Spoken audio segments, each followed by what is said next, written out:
बंधे एक डोरी से।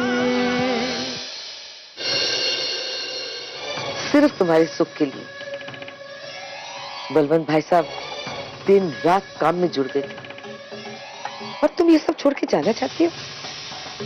क्यों बेटा, बता मुझे क्यों? ये सिर्फ प्रॉपर्टी नहीं है, ये तुम्हारे लिए उनका प्यार है, तुम्हारे लिए सुरक्षा है।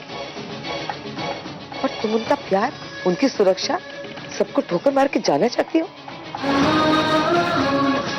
तो फिर और हम क्या करें आंटी? हमसे अब और बर्दाश्त नहीं होता। पहले भैया भाभी फिर रघु। ये बात की क्या गारंटी है कि आगे जो तुम्हें लोग मिलेंगे वो ऐसे नहीं होंगे? तुम्हारे भैया को उनकी गलती का एहसास हो गया। हाँ शिवानी, मेरी गलतियों की सजा अपने आप को मत दो।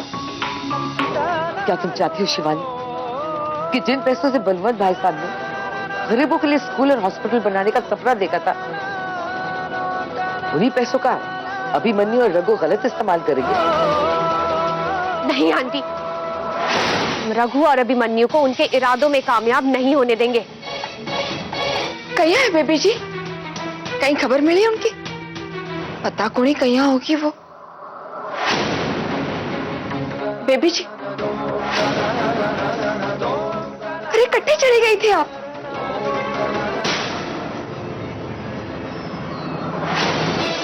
ये लोग हमारे साथ कहीं कर रहे हैं? हम शिवानी के परिवार वाले हैं बाबूराम जी, इसका अपना खून। हम इसका ख्याल नहीं रखेंगे तो और कौन रखेगा? शिवानी बेटा, मुझे तुमसे जरूरी बात करनी है, अकेले में। अकेले में क्यों? अकेले में तो सिर्फ साजिशें रची जाती। देखिए, साजिशें कौन कर रहा है यह सभी जानते हैं। शिवानी, तुम आओ मेरे साथ। रेणुका आंटी बिल्कुल ठीक कह रही हैं। आपको जो भी कहना है सबके सामने कहिए। आप लोगों को जो भी बात करनी हो ऊपर चल के कर सकते हैं। अगर बलवंत को रघु पर भरोसा नहीं होता तो उसे निकालने देते। निकाला तो दूर की बात है, उन्होंने आधी प्रॉपर्टी उसके नाम कर दी। कोई तो वजह रही होगी ना इसके पीछे। वजह थी परिमल जी, पहले तो आपने रघु ने मिलकर बलवंत जी का भरोसा जीता और उसके बाद जमाई राजा और महिमा के खिलाफ भड़काया उन्हें। मेरी बात का यकीन करो, सिर्फ मैं जानता था उस वेल के बारे में, रघु नहीं। यही वजह थी कि तुम्हारे भैया और भाभी ने मुझे जान से मारने की कोशिश की। बस ये तो मेरी किस्मत अच्छी थी कि मैं जैसे तैसे बच के निकल गया। और ठीक उस मौके पर आ गए जब रघु की सच्चाई सबके सामने आ गई। वैसे परिमल अंकल, बोलने को तो मैं भी बोल सकता हूँ कि आपने मुझे मरवाने की कोशिश की। क्या कोई सबूत है आपके पास इस छोटी बात का? इनकी बातों पर ध्यान मत दो। ठीक है, रुको, मुझे तुम्हें कुछ दिखाना है।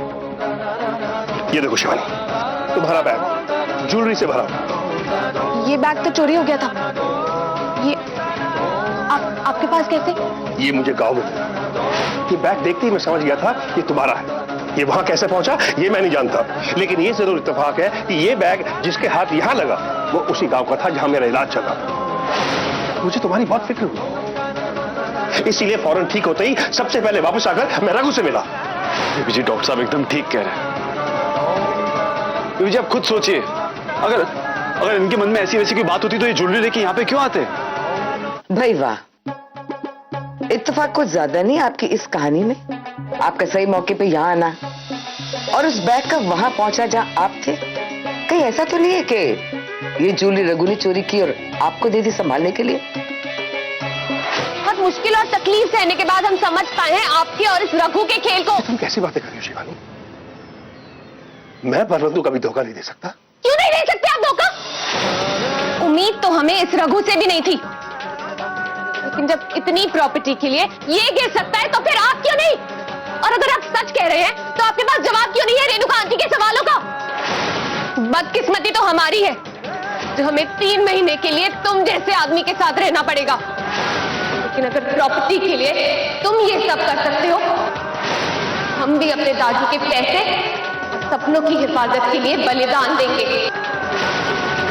हम रुकेंगे यहाँ पे। दिल बंधे एक डोरी से।